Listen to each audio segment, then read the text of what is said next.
Bismillahirrahmanirrahim.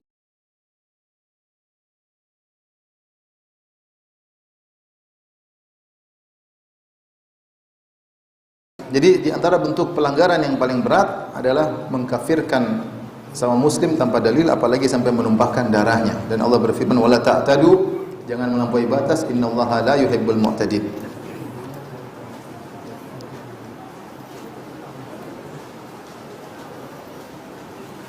Kemudian Allah berfirman, wa qala ta'ala, "Wa may ya'sillaha wa rasulahu faqad dhalla dhalalan mubina." Barang siapa bermaksiat kepada Allah dan Rasulnya, maka dia telah sesat dengan kesesatan yang nyata. Imam Az-Zahabi rahimahullah masih membawakan dalil yang umum. Di antara bentuk kesesatan adalah mengkafirkan orang, apalagi membunuhnya tanpa dalil yang jelas. Kemudian beliau membawakan dalil yang spesifik dari hadis Nabi sallallahu alaihi wasallam. Wa qala Nabi sallallahu alaihi wasallam, Rasulullah sallam bersabda, "Man qala li akhihil muslim", barang siapa yang berkata kepada saudaranya sesama muslim, "Ya kafir, wahai si kafir", faqad ba'a biha ahaduhuma, maka akan kembali kekafiran tersebut kepada salah satu dari keduanya. Artinya kalau benar saudaranya kafir enggak ada masalah. Tapi kalau yang dituduh tidak sampai derajat kafir, maka bisa kembali kepada dia. Ini menunjukkan berbahayanya dosa mengkafirkan. Semisal ini yang lebih ringan, saya contohkan saja hadis tentang yang Rasulullah sebut tentang kisah dua Bani Israel. Yang satu rajin ibadah, satu tukang maksiat. Yang rajin ibadah sering negur yang tukang maksiat. Kata dia, "Ya hadza aqsir", wahai fulan berhentilah dari maksiatmu. Tapi dia tidak berhenti. Akhirnya ketemu lagi, maksiat lagi. Dan dia semangat beramal ma'ruf nahi munkar. Semangat, tapi kalau tidak dinandasi dengan ilmu bahaya. Dia mengatakan lagi, "Ya hadza aqsir", wahai fulan berhentilah. Dan dia tidak mau berhenti. Sampai satu saat dia mendapati orang ini melakukan mungkin dosa yang lebih besar. Dan dia tegur lagi, "Ya hadza aqsir", wahai fulan berhentilah. Orang yang ditegur ini jengkel, ditegur-tegur melulu. Akhirnya dia bilang, "Da'ni wa rabbi", biarkan aku dengan Tuhanku, kok ngapain ngurusin saya? Ini juga ucapan salah. Kita beramar nahi munkar harus berjalan. Tapi dia jengkel, intinya dia jengkel, ditegur-tegur terus. Dia mengatakan, "Da'ni wa rabbi", biarkan aku dengan Tuhanku. "Abu ista alayya raqiba", apakah Allah telah mengutus kamu menjadi pengawasku? Sudah ada malaikat, ngapain ngurusin saya? Ininya gitulah dia. Kan ini kalimat menjengkelkan ya. Kalau saya digitukan juga saya jengkel ya. Sudah ada malaikat, ente ngapain tegur-tegur saya? Biar Allah urusin. Kalau Allah mau kasih saya adab, urusan Tuhan. Kenapa ente urusin saya? Intinya dia menjengkelkan temannya tersebut. Karena tukang maksiat mungkin dia jengkel, dia ngomong begitu. Biarkan saya dan Tuhanku, bukan urusanmu. Abu ista alayya raqiba, apa kau diutus untuk mengurusiku? Orang ini ketika ditegur yang bernahi mungkar ini, dia tersinggung. Kemudian dia mengatakan, "Wallahi lan yaghfirallahu lak", demi Allah, Allah tidak akan mengampunimu. Satu kalimat. Dia tidak bilang kamu kafir, tapi itu konsekuensi dari Allah tidak mengampunimu, sama di neraka jahanam. Dia tidak bilang kamu kafir, enggak ya? Dia enggak bilang kamu kafir, tapi dia bilang Allah tidak akan mengampuni. Ya sama saja. Tidak diampuni berarti di neraka selama-lamanya. Maka Allah pun mematikan keduanya dan Allah berkata, "Man dzalladzi yata'ala alayya alla aghfira li fulan", siapa yang berani-beraninya bersumpah dengan namaku, aku tidak akan mengampuni si fulan. Waqad ghafartu lahu wa ahbatu amalak, aku telah mengampuni dia dan aku gugurkan seluruh amalan kebajikanmu. Maka dia pun masuk neraka jahanam. Justru yang menuduh kamu tidak akan diampuni ternyata justru masuk neraka. Abu Hurairah radhiyallahu anhu ketika menyampaikan hadis ini dia berkata, "Takallama bi kalimatin aw baqat dunyahu wa ukhrahu". Orang ini mengucapkan satu kata saja yang mungkin dia tidak pedulikan, ternyata menghancurkan dunianya dan akhiratnya. Dunia dia langsung Allah hukum dia langsung mati, di akhirat ternyata dia masuk neraka. Jadi kata-kata itu tidak sembarang kita lontarkan, bahaya. Syariat tidak hanya menilai perbuatan kita, tapi kata-kata ini penting. Maka jangan sembarang komentar, jangan sembarang bicara, ya.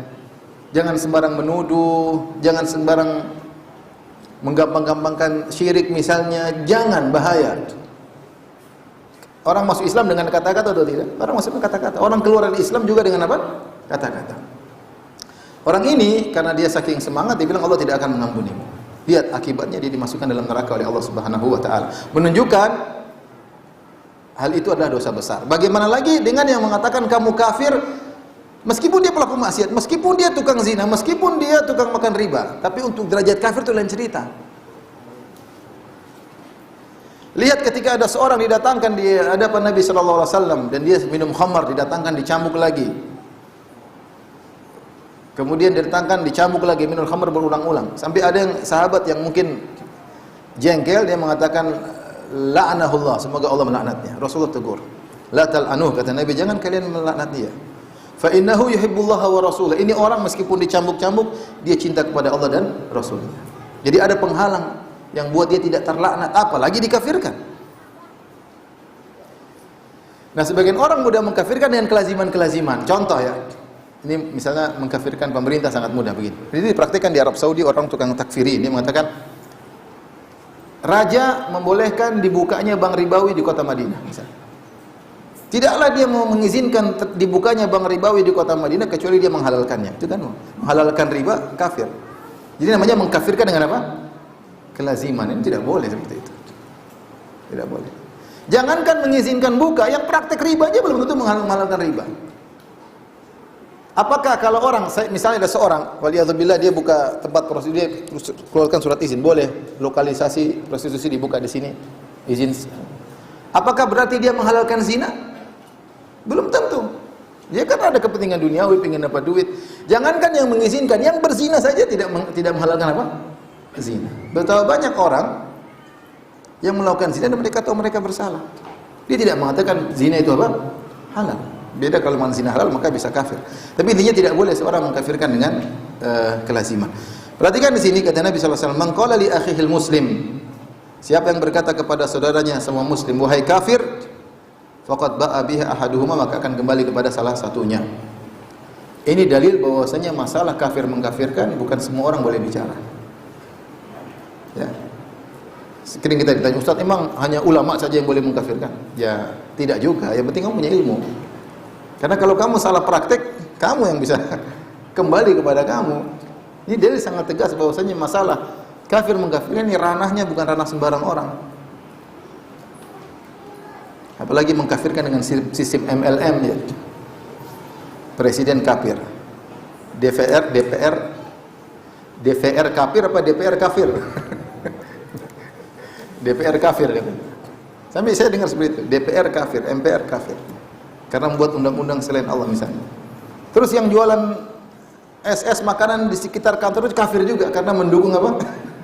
Wah, ini namanya mengkafirkan dengan MLM, wah bahaya sekali. Akhirnya terlontar di sebagian mereka dan mereka khilaf di antara mereka. Saya sempat nonton di YouTube.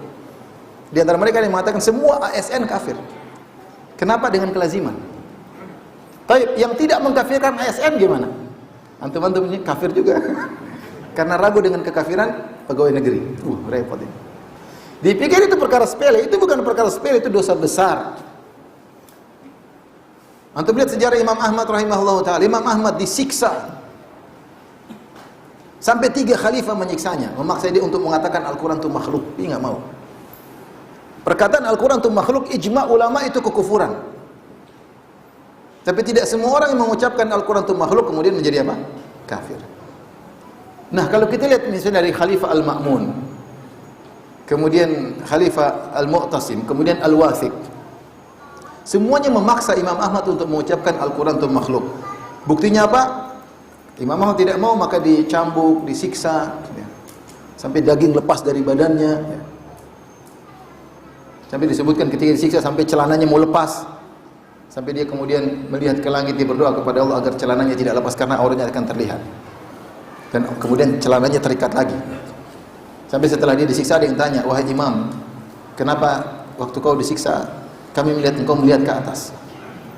Saya sedang berdoa kepada Allah supaya aurat tidak terlihat. Tapi intinya apakah Imam Ahmad mengkafirkan mereka? Tidak. Imam Ahmad tidak mengkafirkan Al-Ma'mun, Mu'tasim billah, Al-Wathiq tidak dikafirkan. Padahal mereka mengucapkan kekafiran dan mereka memaksa orang untuk mengucapkan kekafiran, tapi tidak ada kekafiran dengan kelaziman. Kenapa? Mereka ada syubhat. Makanya Ibn Taimiyah rahimahullah dalam banyak bukunya mengatakan syarat mengkafirkan di antaranya iqamatul hujjah wa izalatus syubhah. Seorang yang mau mengkafirkan dia harus bisa menjelaskan dengan detail dan dia harus pandai menghilangkan syubhat. Itu pun Imam Ibn Taimiyah rahimahullah taala hampir tidak dikenal pernah mengkafirkan orang. Kecuali dia berbicara tentang Ibnu Arabi yang mengatakan Allah bersatu dengan makhluk, yang mengatakan Fir'aun masuk surga, ya itu dikafirkan oleh Ibn Taimiyah. Tapi yang selainnya Ibn Taimiyah tidak pernah mengkafirkan, padahal dia masih berdiskusi sama kelompok-kelompok yang menyimpang, dia berdiskusi dengan orang-orang yang meminta kepada mayat, tapi dia tidak mengkafirkan. Dia jelaskan ini syirik, ini syirik, ini syirik. Namun menjelaskan ini suatu kesyirikan tidak melazimkan orang yang melakukannya terjerumus dalam apa? Menjadi kafir. Jadi saya perlu ingat ini karena muncul kelompok-kelompok yang mudah mengkafirkan, seperti tadi Islam Jamaah. Saya pernah dapat fatwa juga tersebar bahwasanya Wahabi kafir. Kenapa kafir? Karena mengatakan Allah di atas arsy, kafir. Masya Allah. Ini kebalik atau gimana?